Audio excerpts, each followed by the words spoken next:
Tara. Hello. Julia. Hi. We're gonna do a trick with Melbourne. So I asked both of you to think in your mind about a place that you have an emotional connection to, right? Meanwhile, all good. And what I have here is a map of Melbourne. I want you to hold it upside down without looking. Please hold it here in the two edges, like this, yep. And I want you to please take the Sharpie, yep. And without looking, just hold it like this and lift it up a bit, yeah, and just go under and just mark a tiny X somewhere on the map. Okay. Yeah, just do an X. Okay. On the map, without looking, without knowing, just whatever comes to your mind. Go ahead. Okay. Got it? Okay. Amazing. And now, please switch places. Now you hold the map for her. Oh, you can stay here. Okay. Yeah, that's all right. Okay. And you hold the Sharpie, and you do a small circle, tiny circle, somewhere in the map, without knowing where. Got it? Yeah. Amazing. You can put the map down.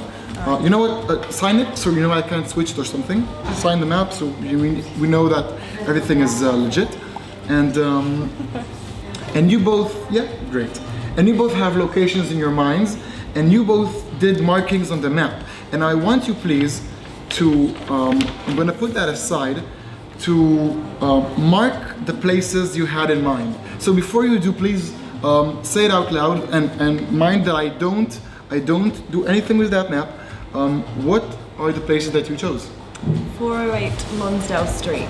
408 Lonsdale Street. Yeah. All right. What happened there? What is that? That's the first place I stayed when I got to Melbourne. Oh, first place you stayed. Yeah. Yeah. Nice. So you have some emotional connection to that. Definitely, yeah. Right. And you, Julia? Same thing, but other place. So it was the subway. The hostel you're staying in, I just arrived right? yesterday, and Oh. it was Kleine Street. All right. All right. So I want you to mark. Go ahead and mark, please, the places that you. So you can use the Sharpie. Yeah. Okay, thank you. Yeah. So. I think Lonsdale Street is probably about here. Yep. So yeah, Around do an that X. Just do a small X. Yep, that's great. And you go ahead and find your place and circle it. Sure. And if the camera can come a bit closer, what we'll see is this. Kleine Street, somewhere here. Where is Street? There's Flinders Street, I see. Yeah, Flinders. And is it? I was, yeah, close to Elizabeth Street. All right. So all right, here. around here. Do a circle. Yeah. Okay. Good. That is incredible. Look. You did an X and a circle. You each found each other places.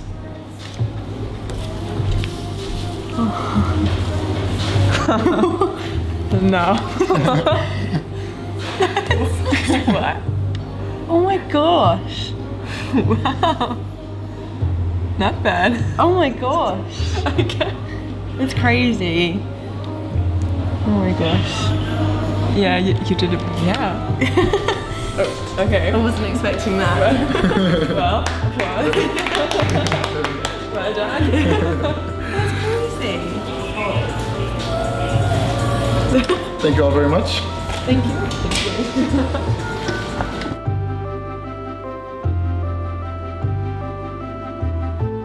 New city. I was trying to think about a trick that I can create that is related to the feelings you get when you go to a new city.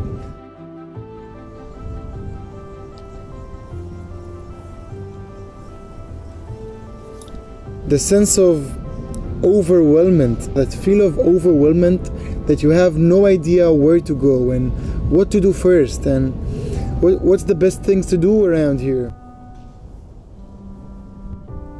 And I was trying to think what I can create as a trick, as a magic trick, or as I like to say, a magic act. I don't like to see my works as tricks. And also that feeling of connection, because when you're traveling and you get to a new place, you always get to know new people, and some of them you dislike, but some of them you do like, and you get that weird feeling of instant connection sometimes. I was really thinking about how to combine all of these into one act, and before I did it, I thought wider.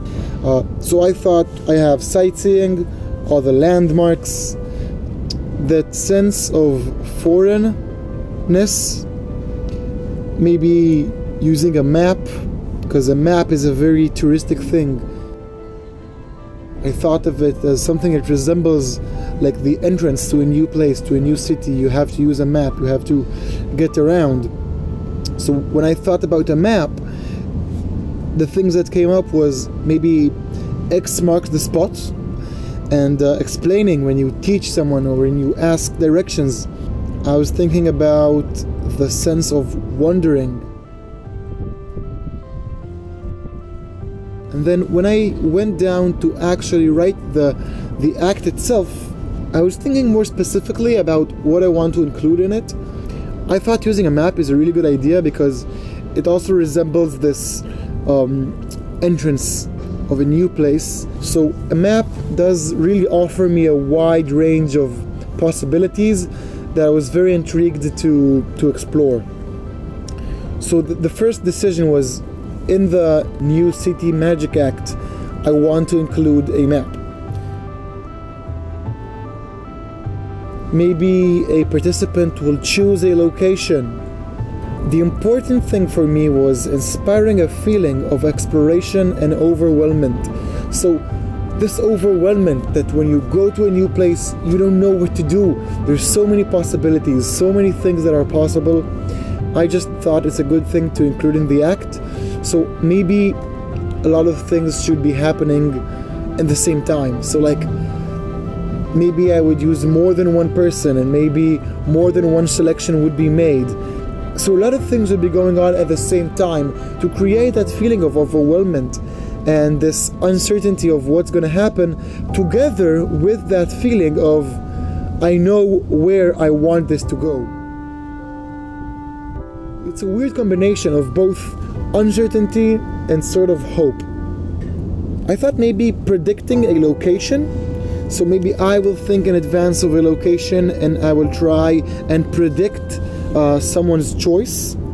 But then I thought maybe it's a better idea to let someone else read that someone's thoughts.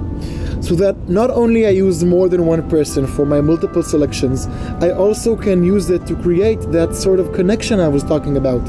That sort of instant telepathy between two people.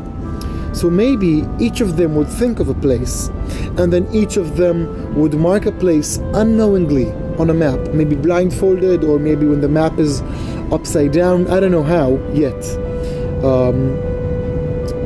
So maybe they could read each other's minds without knowing it. That could be interesting, because that also resembles this sort of exploration, sort of I don't know what's going on, I'm wandering around, I'm doing selections without knowing the outcome, and then I get this combination of both not knowing the outcome and some sort of hope, believing that it will all come through and construct into this coherent piece. So in the end I decided to do the trick that you already saw at the beginning. Uses two people that are perfect strangers, and I tried to make a connection between them. So what I did is I asked each one of them to think of a location, and I tried to make it very not explanatory.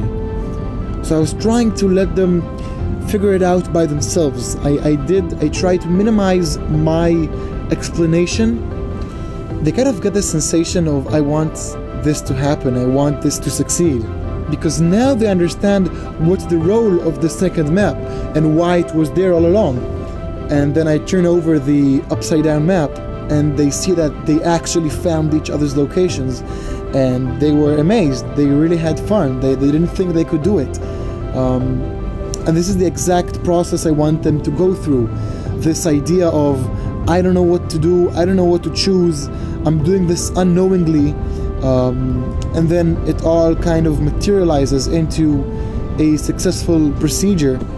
I really thought that this resembles the true nature of traveling and meeting a new place. Hey everyone, thanks for watching this video. If you like it, please subscribe and send it to your friends that might like it. A lot of this kind of content is gonna go up soon, so if you think someone that's doing any kind of art form would enjoy watching this creative process of a magician, please do share it with them. I hope you like it, and see you next time.